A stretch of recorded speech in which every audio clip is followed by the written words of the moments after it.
Olá, seja muito bem-vindo à primeiríssima aula do quinto módulo. As coisas já estão começando a esquentar. Parabéns por ter chegado até aqui. E agora, então, você vai aprender a dominar as cores. Vem comigo!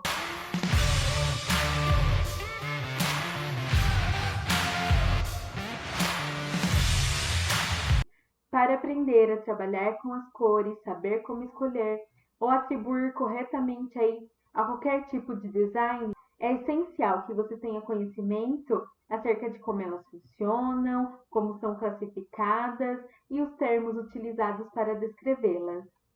As cores são extremamente importantes na criação porque elas têm linguagem únicas e também elas têm a capacidade de mudar completamente o significado combinada a outras cores. Vamos então à classificação das cores. Nós temos a matiz, que distingue uma cor da outra e é o nome genérico da cor. Por exemplo, o vermelho em oposição ao azul. Depois nós temos o tom, que também é conhecido como valor, que nada mais é do que a carga relativa de uma cor, o que a torna mais clara, né, ou mais escura.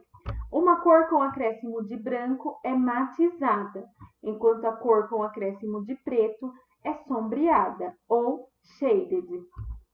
Depois nós temos a saturação ou croma, também conhecida como croma, né?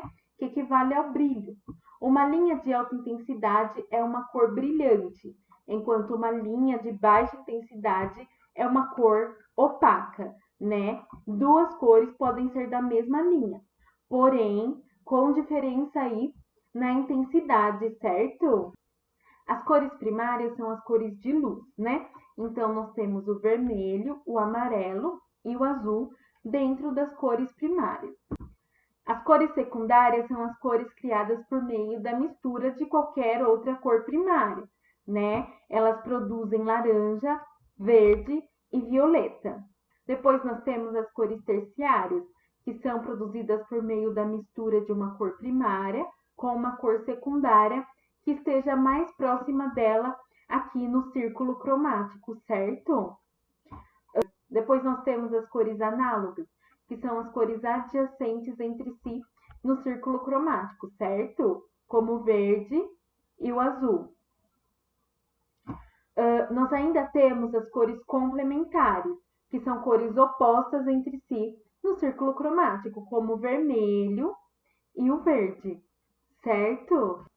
Nós temos ainda as cores impressas, né? A gente utiliza essa cor quando a gente for produzir um material impresso, como cartão de visita, panfleto, entre outros. Tudo que for impresso, a gente vai utilizar o CMYK, certo?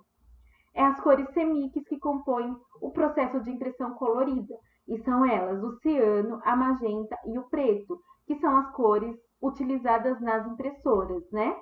Depois nós temos as cores para tela, que é o padrão RGB, e você vai utilizar esse padrão de cores toda vez que você for criar algo digital, algo que vá, um cartão de visita virtual, alguma arte para as redes sociais, alguma arte para sites, enfim, tudo que for tela, você cria com um padrão de cor RGB. Depois nós temos a cor aditiva, né, que é usada em monitores e TV. Ela é baseada no RGB, vermelho, verde e azul, e quando elas são combinadas, elas formam uma luz branca, certo? E dentro dessas classificações tem o sistema de cores, né? E esse sistema é chamado de gama de cores, certo? Por exemplo, a gente tem a gama de cores CMYK e a gente tem a gama de cores RGB. Nós vamos falar agora dos conceitos que você mais vai utilizar aí no dia a dia em seus projetos, certo? Primeiro, nós temos o efeito de proximidade e distanciamento das cores. E o que seria isso? Por exemplo, as cores que são vermelhas, elas parecem que estão avançando em nossa direção, né? Enquanto as cores que são azuis parece que estão retrocedendo, se distanciando de nós. Depois nós temos o peso da cor. Muita gente não sabe, mas o peso percebido de cada cor é diferente. Por exemplo, se alguém tiver que carregar duas cores, uma delas verde clara e a outra marrom escura. A verde clara parecerá muito mais clara perto da marrom escura, certo? Geralmente, isso parte do conceito que as cores azuis e as cores verdes pareçam mais leves, enquanto que os vermelhos têm mais força, então eles parecem ainda mais pesados quando próximos. Depois nós temos o contraste simultâneo, né? E o que é isso? O nosso olho, ele tende a procurar diferenças entre duas cores que estão juntas, né? Então, quando a gente tem duas cores próximas, o nosso olho vai enfatizar as diferenças ao invés de enfatizar as semelhanças, certo? Vamos usar o exemplo de imagem, né? Onde as cores de fundo afetam completamente as cores do primeiro plano. Faça essa análise quando você ver uma imagem, né? E por último, mas não menos importante, nós temos a legibilidade das cores, né? Que trata-se da clareza com que algo pode ser lido. Mas muitos fatores podem influenciar a legibilidade e a percepção das cores. Por isso, você, designer, tem que prestar atenção nisso e sempre analisar as questões de iluminação. As condições de iluminação do ambiente de leitura têm um efeito evidente sobre a legibilidade, tanto para trabalhos impressos como para trabalhos digitais, certo? Uma dica: sempre compare a visualização do projeto finalizado de um monitor em uma sala escura e ainda sob a incidência da luz direta do sol, né? Se possível, faça uma impressão para teste e visualize ali o resultado impresso, certo? Um fator que também afeta diretamente a legibilidade aí da cor do seu material é a seleção de cores, né? Então você sempre precisa certificar que a cor do fundo não atrapalhe a leitura do primeiro plano, né? Sempre faça testes de tom e saturação, certo? Vamos a um exemplo prático de como isso funciona. Eu vou aqui no meu Illustrator, eu já preparei aqui o fundo que a gente vai trabalhar. Eu escolhi para o primeiro teste a cor violeta e o amarelo, porque elas são complementares no círculo cromático. Elas funcionam super bem juntas elas ficam vibrantes, e é isso que eu quero nesse exemplo, certo? Então, vamos lá. A gente vai colocar aqui o amarelo. Olha que lindo, gente. Harmonioso, né? Gostoso de se ver. Não vou ficar também muito centralizando, que a gente só tá aqui fazendo o teste. E olha como elas também funcionam muito bem invertidas, né?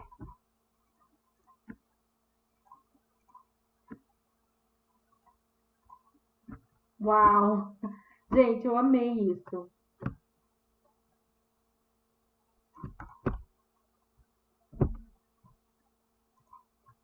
Agora a gente pode fazer um teste também do círculo cromático. Eu peguei aqui um vermelho para fazer o teste com você. O vermelho é o oposto do verde no círculo cromático, certo? Só que olha como se a gente colocar no mesmo valor, né, na mesma ali saturação, não vai funcionar muito bem essa combinação. Mas não que elas não funcionem juntas, é só questão aí de você mexer na saturação. Então, nesse caso, é só você mexer no contraste. Você pode brincar aí com o contraste. Deixa eu tirar esse traçado.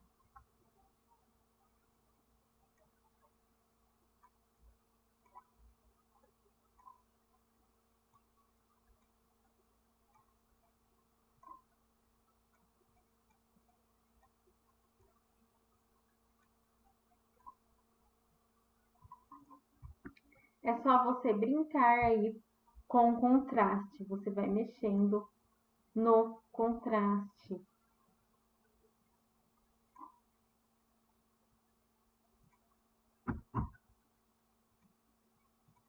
Já ficou melhor um pouco.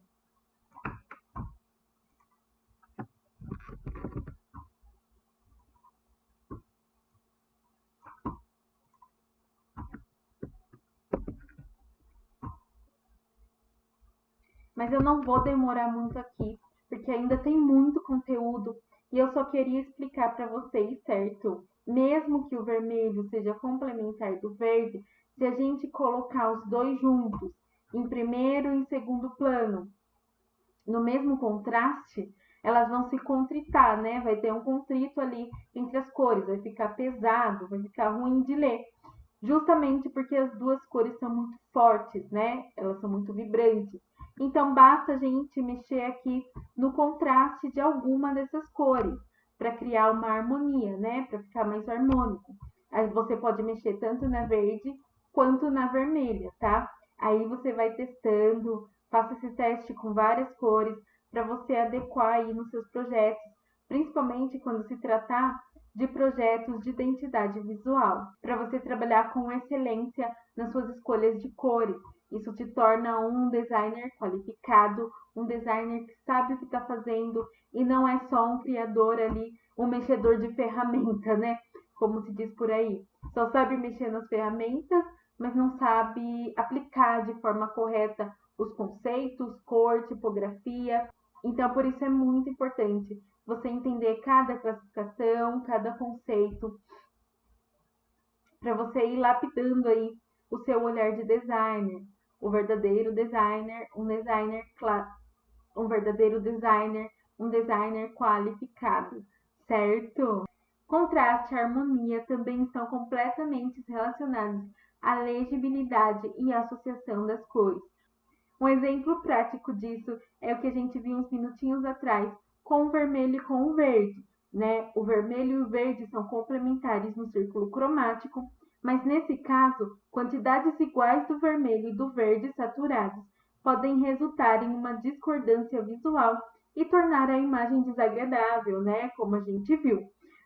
Porque ambas as cores são vivas e juntas elas acabam dividindo a composição de maneira indesejável, certo? Tenta sempre usar uma proporção maior do verde com menos saturação do vermelho. Assim a gente dá ênfase diretamente pro vermelho, certo?